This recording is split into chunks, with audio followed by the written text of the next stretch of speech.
जय हिंद दोस्तों, स्वागत है आपका हमारा यूट्यूब चैनल सक्सेस मैथमेटिक्स 7613 में। जैसा कि पता है दोस्तों, जीरो से हीरो बैच में हमारा पॉलिटिकल साइंस चल रहा है। हीरो बैच में जी पॉलिटिकल साइंस चल रहा है और पॉलिटिकल साइंस में हम लोग अनुसूचित पढ़ लिए दोस्तों। अब हम लोग जो पढ़ेंगे वो मौलिक अधिकार पढ़ेंगे। क्या पढ़ेंगे? मौलिक अधिकार, फंडामेंटल राइट, मौलिक अधिकार, FR। इसको शॉर्ट नाम दोस्तों फंडामेंटल राइट या इंग्लिश में FUND, फंडामेंटल राइट्स, RIGHTS। चलिए दोस्तों, इसके बारे में कुछ मुख्य तथ्य को जानते हैं फंडामेंटल राइट से। सबसे पहले दोस्तों ये है कि कहां से लिया गया है।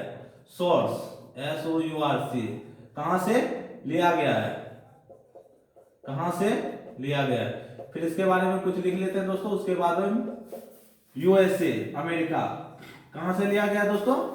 अमेरिका से। कितने भाग में दिया गया दोस्तों? भाग 3। भाग दोस्तों, भाग 3 या 3 आप ऐसे भी लिख सकते हैं, बात एक ही हुआ, भाग 3। और अनुच्छेद की बात करें दोस्तों, अनुच्छेद 12 से लेके 35 तक। दोस्तों हम लोग मौलिक अधिकार के बाद हम लोग DPSP पढ़ेंगे। क्या पढ़ेंगे? DPSP, राज्य के नीति निर्देशक सिद्धांत, DPSP। हम दोस्तों 12 से 35 तक सभी अनुच्छेद पढ़ेंगे। 12 से 35 तक में 12 के बाद 13 में जितने भी सब क्लोज होंगे उतना पढ़ेंगे। उसके बाद मौलिक अधिकार में सबसे अधिक केस आते हैं दोस्तों। मौलिक अधिकार की बात करें दोस्तों तो पहले ये जिस समय संविधान लागू हुआ 26 जनवरी 1950, 26 जनवरी 1950 वो डेट है दोस्तों जब हमारा संविधान लागू हुआ, 26 जनवरी 1950 को। तो उस समय मौलिक अधिकार की संख्या कितनी थी? मौलिक अधिकार की संख्या 7 थी दोस्तों। ये सब अभी इसलिए बताए कि अभी जो इसकी मतलब एक प्रकार से बैकग्राउंड बताएंगे, उसके लिए इसकी जानकारी होनी जरूरी थी कि आगे चल के बताएंगे कि मौलिक अधिकार को परिवर्तन किया जा सकता है। आपको लगेगा कि मौलिक अधिकार को तो परिवर्तन करने जो भी चेंज करना कोशिश करेगा, हम सुप्रीम कोर्ट जा सकते हैं। जैसे कि स्वतंत्रता का अधिकार हमारे मौलिक अधिकार में दिया हुआ है। स्वतंत्रता का अधिकार तो हम कुछ भी बोल सकते हैं, लेकिन वही सब जब आगे अनुच्छेद में पढ़ेंगे मौलिक अधिकार में तो लिखेगा जो सेना में है, पैरामिलिट्री फोर्स है, उसका कुछ मौलिक अधिकार सीमित कर दिया जाता है। और उसी तरह जब हम लगते हैं क्या, हमें धार्मिक स्वतंत्रता चाहिए, हमें धार्मिक स्वतंत्रता किस अनुच्छेद में दोस्तों? 25 से लेके ये 28 तक के बीच में है दोस्तों। उसके बाद क्या है? 29 से 30 में शैक्षणिक और सांस्कृतिक अधिकार है। अब वही जब कोरोना पीरियड लगा दोस्तों, धार्मिक स्वतंत्रता को रोक दिया जाता है कि आप गुरुद्वारा नहीं जा सकते हैं, आप यहाँ मंदिर नहीं जा सकते हैं, आप मस्जिद नहीं जा सकते, क्योंकि उस समय जरूरी था दोस्तों। इसलिए हम पढ़ेंगे कि मौलिक अधिकार को भी परिवर्तन किया जा सकता है, लेकिन मूल ढांचा से उसका कोई भी मतलब उसको परिवर्तन नहीं किया जाता। हम सब पढ़ेंगे दोस्तों। मौलिक अधिकार कितने थे पूर्व में? 26 जनवरी 1950 को जब लागू हुआ। वर्तमान में कितना है दोस्तों? वर्तमान में 6 है। तो कौन सा ये मौलिक अधिकार खत्म किया गया दोस्तों? संपत्ति का अधिकार, संपत्ति का अधिकार, संपत्ति का अधिकार अब मौलिक अधिकार नहीं है। अब मौलिक अधिकार नहीं है, अब मौलिक अधिकार नहीं है, अधिकार नहीं है दोस्तों। इसके बारे में जानकारी कहां दिया गया था? 31 में। इसको 2 अनुच्छेद में दिया गया था दोस्तों। एक तो 31 है, एक 19 के F में दिया गया था। हाँ शायद 19 का F में, लेकिन सबसे ज्यादा दोस्तों 31 में पूछा जाता है। इसको दोस्तों 44वां संविधान संशोधन, 44वां संविधान संशोधन CA कॉन्स्टिट्यूशनल अमेंडमेंट एक्ट हुआ दोस्तों 1978 में। 44वां संविधान संशोधन 1978 में 300 के A में विधिक अधिकार में दे दिया गया दोस्तों कि संपत्ति का अधिकार। इसकी जरूरत क्यों पड़ी दोस्तों?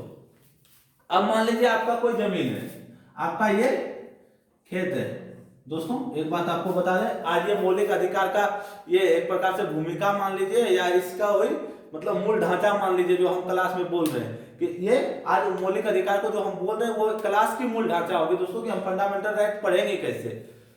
ये आपकी खेत है, ये आपकी खेत है, आपको इस खेत से बहुत प्रिय है कि आप इस खेत को बेचना नहीं चाहते हैं और इसमें ऑयल निकल जाए, ऑयल निकल जाए, गैस निकल जाए या उस तरह कुछ भी, या यूरेनियम निकल जाए, आप क्या कीजिएगा, अब इस खेत को सरकार बोलेगी ये सब मतलब सरकारी जरूरत की चीज है, लोग वेलफेयर के लिए हमको जरूरत है इसका, आप हमको दीजिए, आप अपनी जमीन को, आप क्या कहेंगे, नहीं आपका मन होगा देने का तो दे दीजिएगा, अगर आपका मन नहीं होगा तो कहिएगा अब ये मेरा मौलिक अधिकार है हम आपको नहीं देंगे। तो आप सरकार कहेगी नहीं हम तो लेंगे ही, तो आप क्या कीजिएगा, सुप्रीम कोर्ट चल जाइएगा, अनुच्छेद 32 के तहत, अनुच्छेद 226 के तहत, अनुच्छेद 32 के तहत सुप्रीम कोर्ट और अनुच्छेद 226 के तहत हाई कोर्ट मौलिक अधिकार के रक्षा के लिए रिट जारी कर सकता है। तो सरकार को वहां क्या पड़ जाएगा कि नहीं, मौलिक अधिकार के रक्षा के लिए आप उसको उससे जमीन नहीं ले सकते।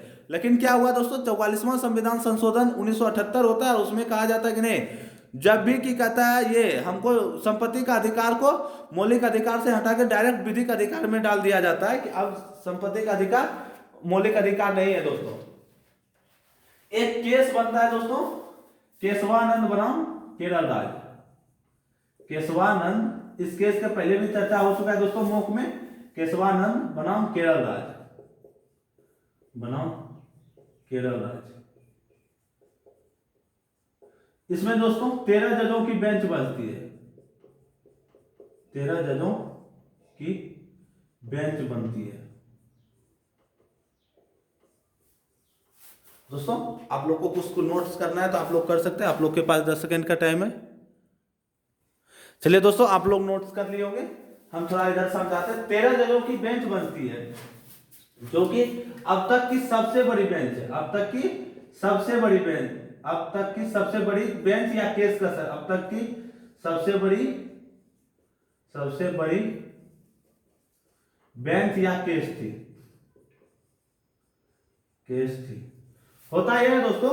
एक इससे भी पहले केस आता है गोलकनाथ केस, इससे पहले आता है ये केस दोस्तों, कब आया था, 1900, एक मिनट दोस्तों, ये केस आता है 1973 में, नहीं दोस्तों इसका ईस्वी तो अभी, एक मिनट दोस्तों,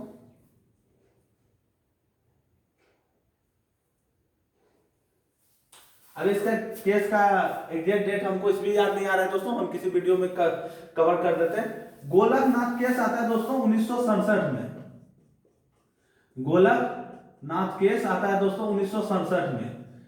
सबसे समस्या है दोस्तों जो आप लोग जो जीरो से हीरो बैच में, इसी में फंडामेंटल राइट्स में ही सबसे बड़ा आपको कंफ्यूजिंग होगी, क्योंकि इसमें इतने केस आते हैं कि आपको याद ही रखने में सबसे बड़ा, एक बार पढ़िएगा तो आपको समझ में ही नहीं आएगा।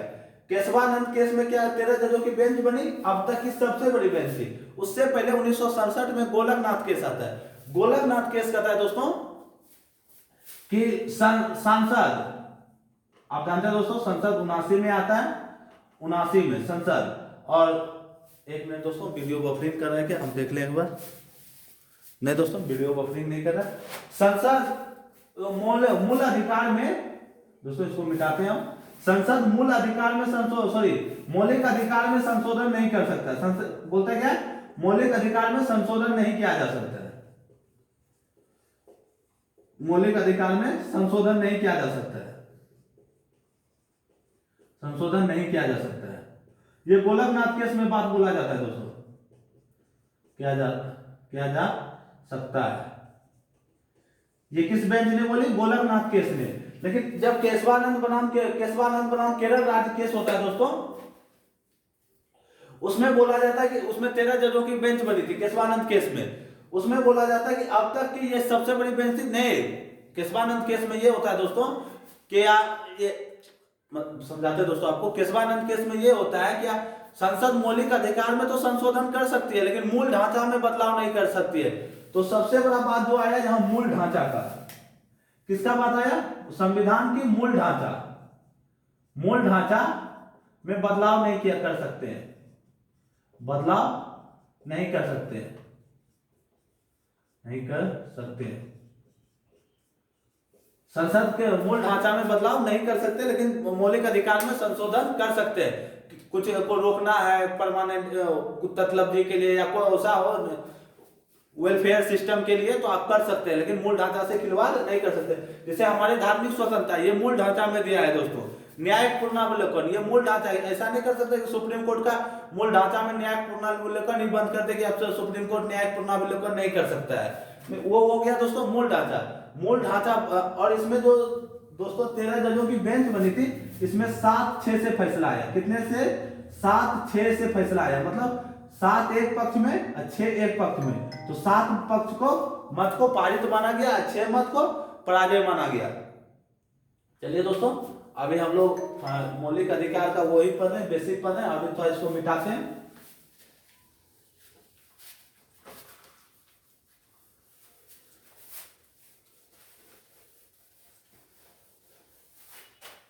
दोस्तों मौलिक अधिकार जो हमको मिला है वो क्यों मिला है, इसकी जरूरत हमको क्यों पड़ी, और मौलिक अधिकार किसकी बात करता है?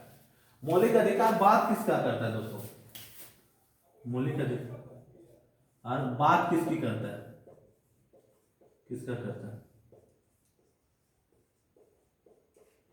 तो इसका आंसर होगा दोस्तों, ये विकास का बात करता है। किसका बात करता है? विकास का। तो कैसा विकास दोस्तों? हम लोग लिखते हैं, आप लोग दोस्तों इसको ना लिख के केशवानंद बनाम केरल राज को एक साइड में लिखिएगा। आप जब भी पढ़े कॉपी कलम साथ में लेके पढ़िए और एक चार्ट के माध्यम से पढ़िए दोस्तों। आपको डायग्राम बना के ही पढ़ने में अलग मजा आएगा दोस्तों। अगर आप आगे देखिएगा तो आपका नोट सामने रहेगा, आप वीडियो को सिर्फ चला के सामने देख सकते हैं या कोई भी चैनल का देख सकते हैं दोस्तों, तो आपको वही मिलेगा। ये सबसे बेसिक 0 से दोस्तों स्टार्ट होता है, हीरो तक जाता है दोस्तों। इस बेस की क्वालिटी है दोस्तों। किस विकास की बात करता है? भौतिक विकास, भौतिक विकास। दूसरा दोस्तों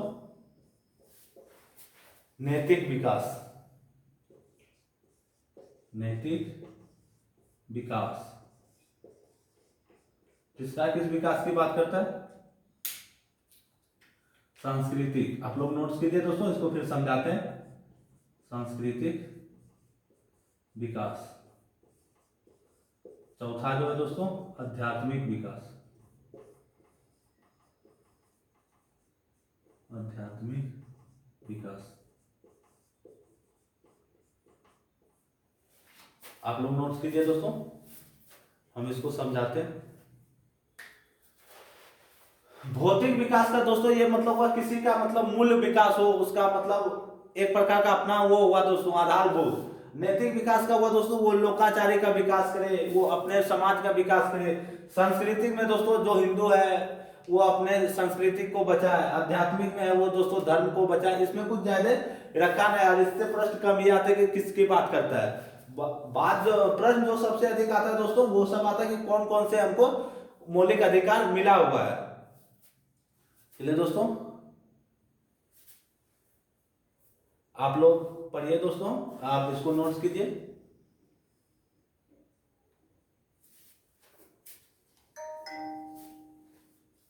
चलिए दोस्तों इसको मिटाते हैं।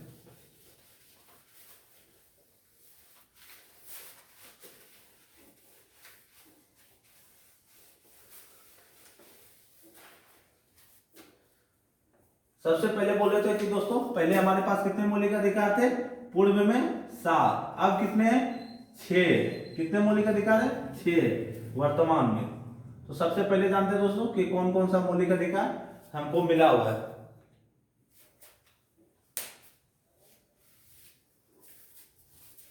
सबसे पहले समानता का अधिकार, समानता का अधिकार।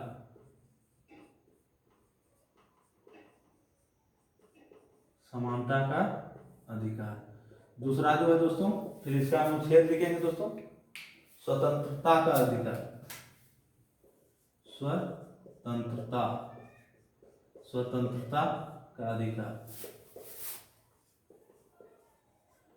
दोस्तों आपके पास लुसेंट का बुक या क्रोन का बुक जरूर रहना चाहिए, ताकि आप एक बार वीडियो देखिए, एक बार बुक भी पढ़ें, जो छूट जाए वो आप बुक से भी कवर कर लें। यहाँ का लैंग्वेज और वीडियो किताब का लैंग्वेज दोनों एकदम अंतर होगा दोस्तों, क्योंकि हम किताब का लैंग्वेज पे जरा सा भी नहीं जाते और ना ही हम पहले बोर्ड पे लिख के रखते कि हम बुक को क्या पढ़ाना है। लैंग्वेज खुद का हो, खुद का कंटेंट होना चाहिए जो कि एकदम डायरेक्ट आपके दिमाग में बैठे। उसके बाद क्या होगा दोस्तों, स्वतंत्रता के विरुद्ध अधिकार, सॉरी दोस्तों स्वतंत्रता के विरुद्ध तो हो गया, शोषण के विरुद्ध अधिकार। आप ब्लैक मार्कर से लिखना चाहिए दोस्तों ताकि आप लोग को स्पष्ट कंफ्यूजिंग ना हो। शोषण के विरुद्ध अधिकार, शोषण के विरुद्ध अधिकार।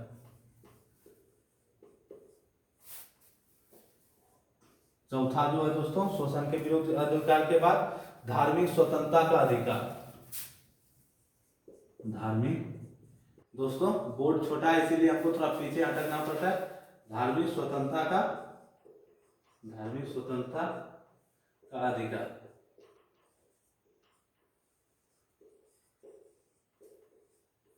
पांचवा जो है, धार्मिक स्वतंत्रता के बाद हो गया शैक्षणिक और सांस्कृतिक अधिकार। शैक्षणिक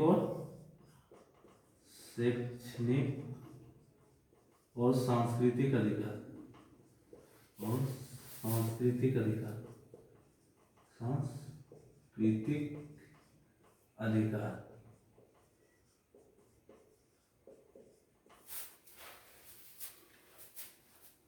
छठा जो है दोस्तों, संवैधानिक उपचारों का अधिकार। संवैधानिक उपचारों का अधिकार, संवैधानिक उपचारों का अधिकार। अब इसमें दोस्तों हम पहले ये देखते हैं, अनुच्छेद देखते हैं 14 से लेके 18 अनुच्छेद तक। अनुच्छेद यहां भी लगा देना दोस्तों, अनुच्छेद 14 से 18 तक, 19 से लेके 19 अनुच्छेद से लेके 22 अनुच्छेद 22 तक। दोस्तों एक बात याद रखिएगा, 19 में सब क्लोज सबसे अधिक दिया हुआ है। उसके बाद बात करें दोस्तों, इधर से थोड़ा लिखने का प्रयास करते हैं। 23 से 24 तक, 24 अनुच्छेद तक यहां लिख देना दोस्तों। 23 अनुच्छेद से 24 अनुच्छेद तक। धार्मिक स्वतंत्रता हो गया दोस्तों 25 से लेके 28 तक, अनुच्छेद 25 से लेके 28 अनुच्छेद तक। उसके बाद यहां हो गया दोस्तों 29 से लेके 30 तक, 29 से लेके 30 अनुच्छेद तक। और यहां जो हो गया वो 32 अनुच्छेद हो गया दोस्तों, 32 अनुच्छेद 32। तो दोस्तों आप लोग को एक कंफ्यूजन जरूर होना चाहिए, जब हम शुरू में लिखे थे कि 12 से 35 तक है, तो हम 32 तक ही रुक गए। तो 33, 34, 35 और उसके बाद 30 के बाद 31 नहीं लिखे, 31 नहीं लिखे, और 12, 13 नहीं लिखे, और 33, 34, 35 इन तीनों को एक सेपरेट में बताएंगे दोस्तों। इसमें कुछ है नहीं, इसमें सेना विभाग से बेसी है कि सेना को कौन सा मौलिक अधिकार जरूरत है, कौन सा नहीं है। सेना के लिए थोड़ा सा कम किया गया है क्योंकि वो जरूरत की चीज है दोस्तों। 31 के बारे में हमने बता दिया कि संपत्ति के अधिकार को अब संविधान मौलिक अधिकार ना करके अब कानूनी अधिकार दे दिया गया। 44वां CAA कॉन्स्टिट्यूशनल अमेंडमेंट है कि संविधान संशोधन 1978 के द्वारा। 12 में दोस्तों राज्य की परिभाषा दी गई है। एक चीज और लिख लीजिएगा दोस्तों, आप लोग जब अनुच्छेद पढ़ाने लगेंगे, इस समय तो मौलिक अधिकार है, लेकिन आप एक डब्बा में बना के 12, 36, 152 ये तीनों अनुच्छेद ऐसा है दोस्तों, तीनों में राज्यों की परिभाषा दिया गया। क्या दिया गया? राज्यों की परिभाषा, राज्यों की परिभाषा। अब एक बार दोस्तों हम 12 में बता देंगे पूरा डिटेल्स में, उसके बाद आप लोग को 36 और 152 में भी उसी को याद करना है। 13 में दोस्तों सबसे अधिक अगर केस बनता है तो अनुच्छेद 13 में ही, और इसी में दोस्तों सब आता है। गोलकनाथ केस, उसके बाद सबसे पहले आता है शंकरी प्रसाद केस, आरो केशवानंद केस दोस्तों यहीं पे आता है कि संविधान में इस समय संशोधन किया जाता है। संसद कहती है कि इसमें रखे हुए विषय पर सुप्रीम कोर्ट का चुनौती नहीं दिया जा सकता है। सुप्रीम कोर्ट उस फैसला को पलट देता है दोस्तों, फिर सुप्रीम कोर्ट उस संसद उस सुप्रीम कोर्ट के फैसला को पलट देता है। तो इसके लिए एक प्रॉपर वीडियो बनाया जाएगा दोस्तों 13। हम 12 के बाद सीधे समानता का अधिकार पे आ जाएंगे और स्वतंत्रता के अधिकार पे। चलिए दोस्तों देर ना करके आप लोग नोट कीजिए, और तब तक हम अनुच्छेद 12 के बारे में पढ़ाते हैं आप लोग को। चलिए दोस्तों आप लोग नोट कर लिए होंगे, अब हमने मिटा दिया। अब दोस्तों हम अनुच्छेद 12 को पढ़ते हैं। अनुच्छेद 12, अनुच्छेद 12, 36, 152, ये तीनों में क्या दिया गया है दोस्तों? राज्य की परिभाषा। क्या दिया गया है? राज्य की परिभाषा। राज्य की परिभाषा दोस्तों, राज्य की परिभाषा में क्या क्या आता है दोस्तों? और दूसरा सबसे बड़ी बात है दोस्तों, अनुच्छेद 13 को हम अभी स्किप करके चलेंगे, क्योंकि अगर अनुच्छेद 13 आज ही या कल ही वीडियो में पढ़ा दिए तब तो हो गया कि मौलिक अधिकार आप पढ़ लिए। इतने कंफ्यूजिंग है ये अनुच्छेद 13 में, हद से ज्यादा कंफ्यूजिंग है दोस्तों। कभी कौन सा केस आप लोग को पहले वीडियो में बता देंगे, इसलिए अनुच्छेद 13 के बारे में टेंशन नहीं लेना। सबसे लास्ट में हम अनुच्छेद 13 को पढ़ेंगे। राज्य की परिभाषा में क्या है दोस्तों? पहले आया संघ सरकार। संघ सरकार में आया दोस्तों कार्यपालिका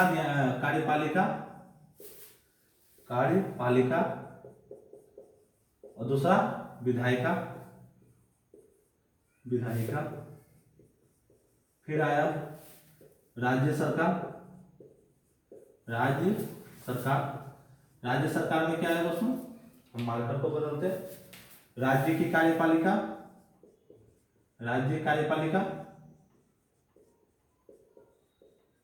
राज्य विधायिका।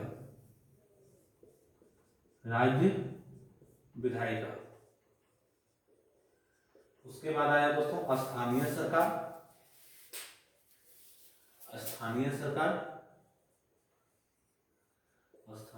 आप लोग को पता होगा दोस्तों, लॉर्ड रिपन को स्थानीय स्वशासन का जनक कहा जाता है।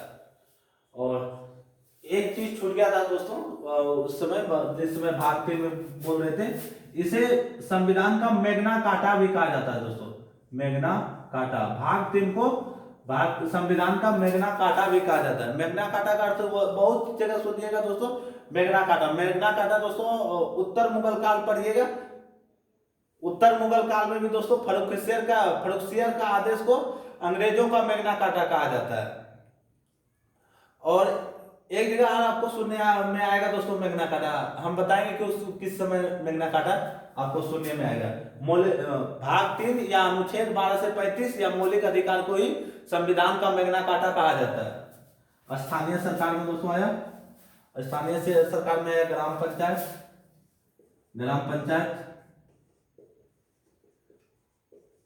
दूसरा आया दोस्तों नगर पंचायत। तीसरा आया नगर पालिका। अब दोस्तों ग्राम पंचायत ये सब अलग अलग टॉपिक में पढ़ेंगे। संघ सरकार, कार्यपालिका, विधायिका हम अलग अलग पढ़ेंगे। बस अभी आपको सिर्फ ये देखना है। उसके बाद आता है दोस्तों सरकारी प्राधिकरण, जो मतलब सरकारी एजेंसियां हैं दोस्तों। सरकारी संपत्ति प्राधिकरण, इसको दोस्तों हम यहां लिखते हैं क्योंकि नीचे जगह नहीं है। इसमें आया दोस्तों LIC, सेल, गेल, ONGC,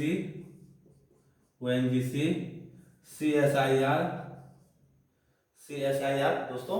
LIC का यही हुआ, life insurance company, Bharatiya Jeevan बीमा निगम। उसके बाद आया सरकारी बैंक, मतलब जितना भी दोस्तों सरकारी चीज हुआ, सरकारी प्रतिभूतियां, वो सभी इसमें आता है दोस्तों राज्य की परिभाषा में। अब विधायिका और कार्यपालिका की बात करते हैं दोस्तों। विधायिका का काम है क्या, लॉ को तैयार करना।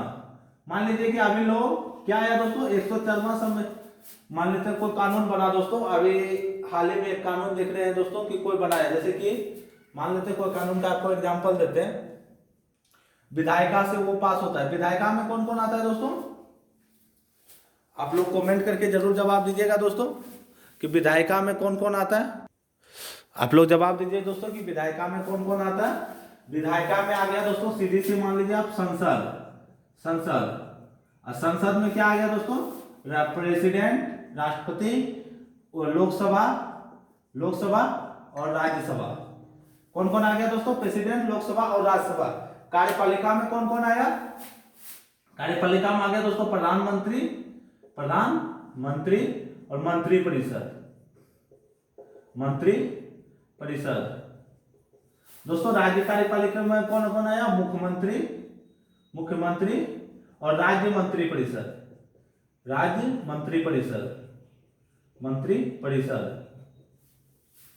थोड़ा कट रहा होगा दोस्तों तो उधर लिखे मंत्रिपरिषद। और राज्य विधायिका में कौन कौन आया दोस्तों, राज्यपाल। उसके बाद आया, राज्यपाल के बाद आ गया दोस्तों विधानसभा। ये दोनों तो कंपलसरी है दोस्तों, विधानसभा। और जिस राज्य में विधान परिषद है उस राज्य का विधान परिषद भी आएगा दोस्तों, विधान परिषद। जिस राज्य में ये दोस्तों है उसी राज्य में आएगा, जिस राज्य में नहीं है उसमें क्या आएगा, वो उसमें तो 2 ही आएगा। स्थानीय सरकार में तो दोस्तों आप लोग जान ही लेते हैं। विधायिका का मुख्य काम है लॉ को बनाना और कार्यपालिका का क्या है, लॉ को लागू करना। लॉ का हिंदी हुआ दोस्तों कानून, लागू करना। अब कोई भी कानून बनाया दोस्तों, जैसे कि अभी कानून मान लेते हैं 3 तलाक बना या अनुच्छेद 370 को हटा दिया गया दोस्तों, तो दोनों को दोस्तों विधायिका ने बनाया। लोकसभा और राज्यसभा से पास हुआ और राष्ट्रपति के साथ हमारे महामहिम राष्ट्रपति जी के सिग्नेचर से वो कानून पारित हो गया और कार्यपालिका उसको लागू कर दिया। यही होता है दोस्तों, कोई भी कानून लागू होता है तो। चलिए दोस्तों आगे बढ़ते हैं और कुछ अब बातें करते हैं, क्योंकि अनुच्छेद 12 का यहीं तक था। आप लोग एक बार नोट कीजिए।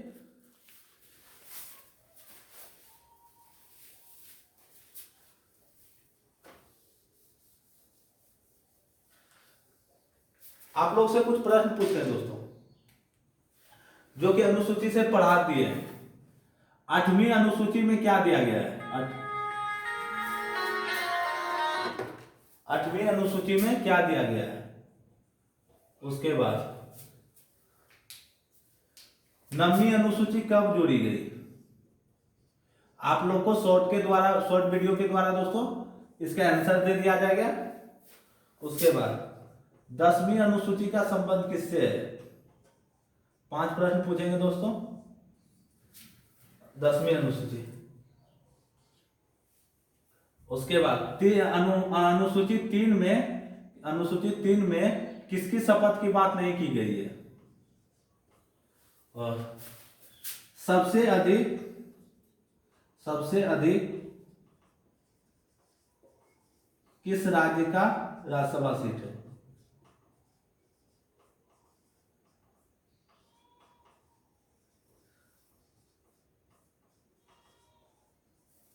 चलिए दोस्तों 1 2 3 4 तीसरी अनुसूची में किसकी शपथ की बात की गई है। चलिए दोस्तों 5 सवाल आपसे पूछे, जिसको पता है कमेंट में जवाब दे सकते हैं। हम इसको दोस्तों शॉर्ट के द्वारा आप लोग को आंसर बता देंगे। चलिए दोस्तों मिलते हैं अगले वीडियो में आप लोग के साथ, तब तक रखिए अपना ख्याल। जय हिंद, जय भारत, वंदे मातरम।